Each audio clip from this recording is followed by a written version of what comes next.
മക്കളെ, 7ാം ക്ലാസ്സിലെ എക്സാം എഴുതി ഇനി 8ലേക്ക് കാത്തിരിക്കുന്ന കൂട്ടുകാരാണോ നിങ്ങൾ? അങ്ങനെയെങ്കിൽ ചെറിയൊരു വലിയ കാര്യം നിങ്ങൾ ഓർമ്മിപ്പിക്കാനാണ് ഈ ഒരു വീഡിയോ ചെയ്യുന്നത്.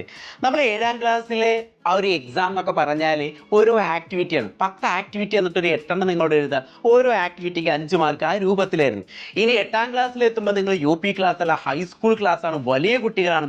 അതുകൊണ്ട് തന്നെ നമ്മുടെ സിലബസ് മൊത്തം മാറും. ഇപ്പോൾ എക്സാമ്പിൾ നമ്മുടെ ബേസിക് സയൻസ്, ആ ബേസിക് സയൻസ് നിങ്ങൾക്ക് 8ാം ക്ലാസ്സിൽ എത്തുമ്പോൾ ഫിസിക്സ്, കെമിസ്ട്രി, ബയോളജി അങ്ങനെ 60 മാർക്കിന്റെ വലിയ പരീക്ഷയാണ് വരിക. പക്ഷെ ഈ കാര്യങ്ങളൊക്കെ പഠിക്കാൻ ഇച്ചിരി ബുദ്ധിമുട്ടായിരിക്കും. പക്ഷെ നിങ്ങൾ പേടിക്കണ്ട, നിങ്ങൾ ഏത് ബുദ്ധിമുട്ട് വന്നാലും നിങ്ങളെ രക്ഷിക്കാൻ, നിങ്ങളെ സഹായിക്കാൻ ഞങ്ങളൊരു ടീം തന്നെ ഇവിടെ ഉണ്ട്. ആ ടീമിൽ നിങ്ങൾക്ക് ജോയിൻ ചെയ്യണോ? അങ്ങനെയെങ്കിൽ താഴെ കാണുന്ന നമ്പറിൽ എന്ത് ചെയ്യുക, പെട്ടെന്ന് വിളിച്ച് നിങ്ങളുടെ സീറ്റ് ഉറപ്പ് വരുത്തുക. നമ്മുടെ ടീമിന്റെ ആ ഒരു പേരെന്താ അറിയോ? യോധ. നിങ്ങൾ ജോയിൻ ചെയ്യാൻ പോകുന്ന നമ്മുടെ ടീമാണ് യോധ.